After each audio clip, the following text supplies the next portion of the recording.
So most people take their birthday off, but I'm not built like that. I'm 26 today, and I've been studying the markets now for half my life. So instead of celebrating, I'm breaking down some stocks here. We're going to look at BigBear.AI and one of the most misunderstood AI defense plays that investors might be watching right now. And because it's my birthday, I've decided to do something that I've never done before, which is 26% off anyone who wants to join our daily live trading sessions, get my exact entries and exits, and learn how I trade AI plays in real time. You can use the code 26OFF now in the second link down below to unlock StockMeet at an awesome discount. So let's jump into it. You got the movement in the defense market the last week has been pretty advanced. We've seen some volatility. You saw AI defense markets like Palantir. You saw some dips, some recoveries, and then BigBear.AI also had some corrections.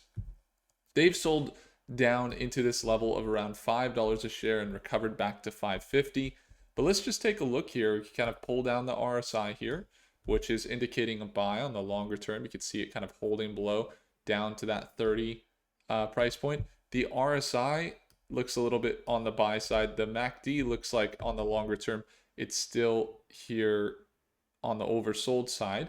No crossover yet, as it's got some downward pressure. But you see, since we started covering it here a year ago, probably, well, before my birthday here, around $1 a share, we saw the stock surge from $1 up to about $10 a share and then recover back down, or sell back down and then recover back up into this $9 and $10 range. It's been pretty consistent over the last year. You can see this overall trend holding above that 200-day moving average and then just recently selling back down. Now you can see some of the movement if we kind of zoom in here over into, let's say, the 1 hour, where it's been holding around this $5 range. This support level here has been pretty strong throughout November. On the 4th, it bounced at 5. On the 7th, it bounced.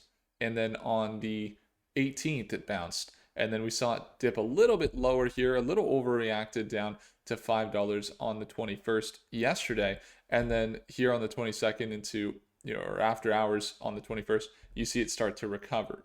So it's holding that $5 support level, which is a key support level, and it's looking to recover up into these levels of around $6.50 back up into $7 or $8 or $9 a share. Now, the AI market is seeing a lot of demand, but this company has something that most investors aren't realizing, which is a tremendous amount of data. Now, you can look at software, you can look at all the contracts, you can look at the new companies that come up every day in all these different industries, of course. But one of the things that big tech likes and government likes and most companies thrive on is data. And data is something that BigBear.AI has been building a very large portfolio of. They have data over in the Panama Canal. While most companies aren't seeing what's going on, they're monitoring with computer vision, sifting through with their AI and machine learning where the ships are coming in and out and how they're interacting in the Panama Canal. While maybe TSA starts to integrate some better security, they're tracking all of the people going in and out of the major ports of entry with their Variscan technology.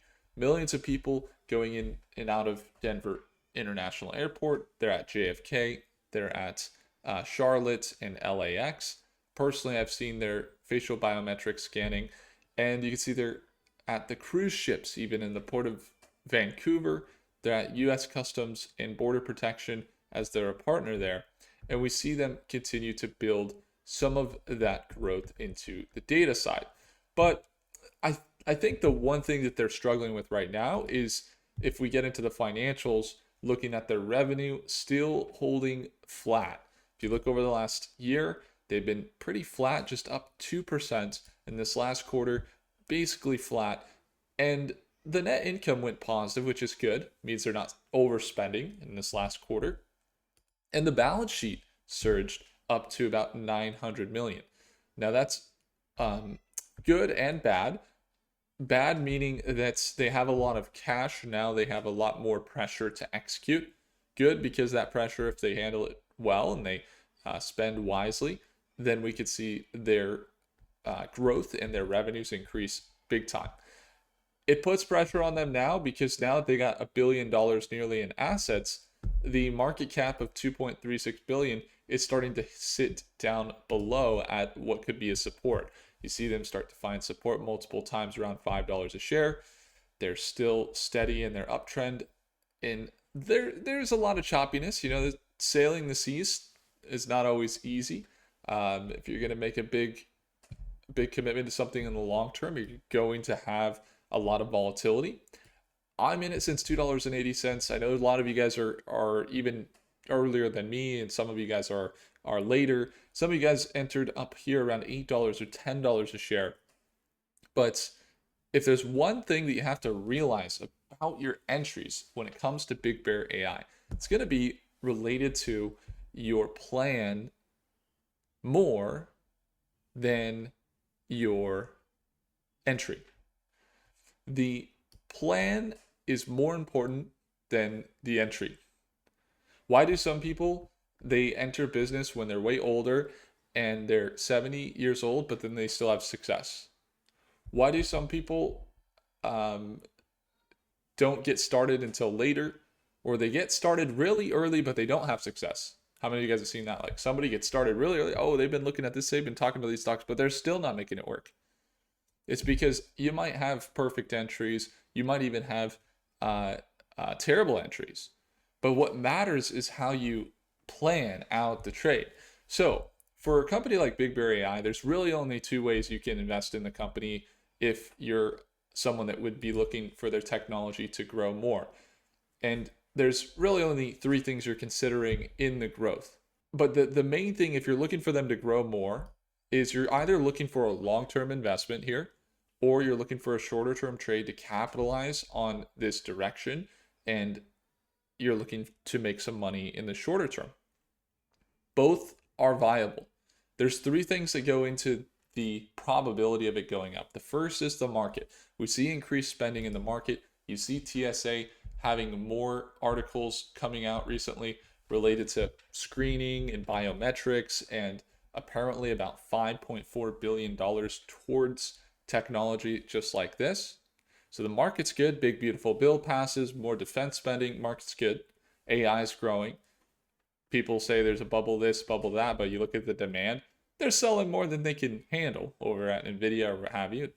AI demand is still very, very strong right now. So market looks good. Then you get into, the analysis. So you got the real world usage and you see the financials doing good, but then you get into the analysis stage. The analysis stage is broken down into the financials, the news, and the financials, the news, and the charts. The financials, again, they're getting more cash, building things up. Market cap's fairly low, around 2.3 billion, but they got to improve that income. And then the news is that they're getting more contracts, deploying more of this Variscan technology, collecting more data, which is good for them, and making it way easier on the US government to process a lot of people coming in and out of the US.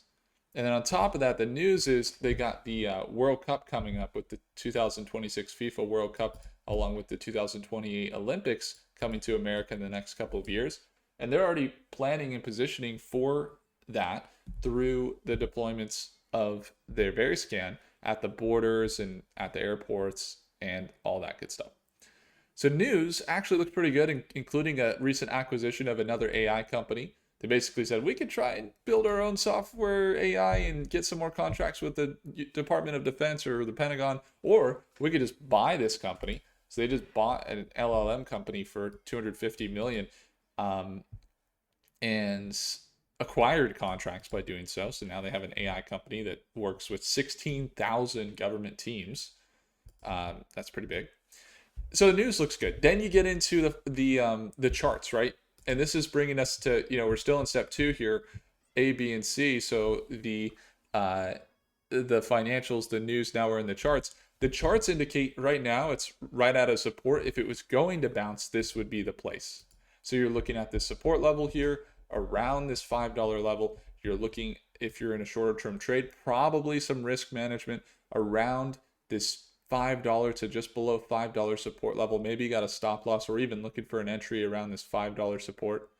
But then you're looking for a recovery of about 10 to 20% up into about $6.50. You're looking at a 20% margin for profit. And if you're managing risk, that's a good trade. Risk 3 to 4%, you're looking for about 20% margin for profit.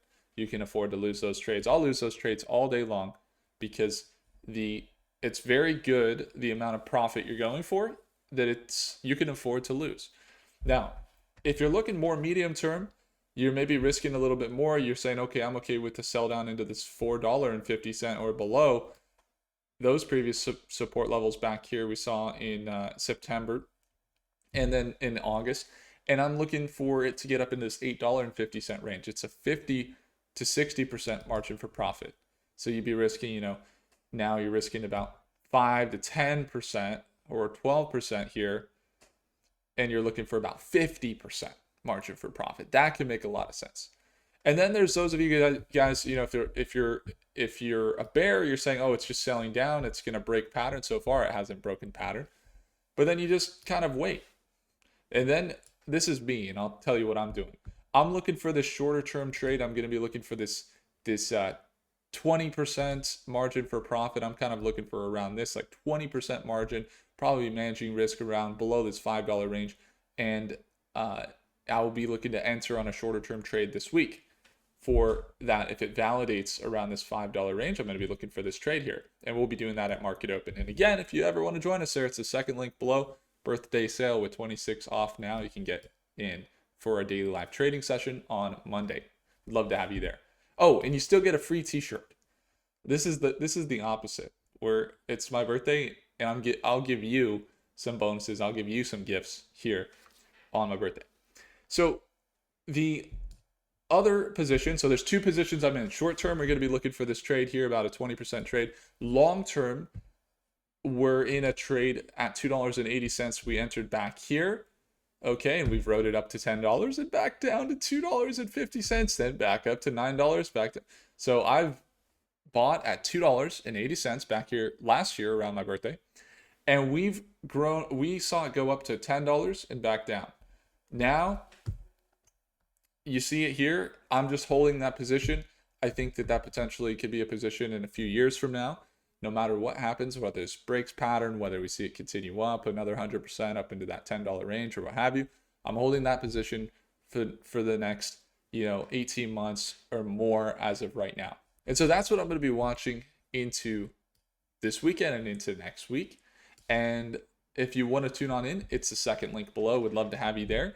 If I earned your thumbs up, hit the like button. What do you guys think about BigBear.AI right now? What are you thinking? Do you think this recent earnings with the new cash looks good? Let me know in the comment section below. Do consider subscribing, and I'll see you in the next one. Take care, guys.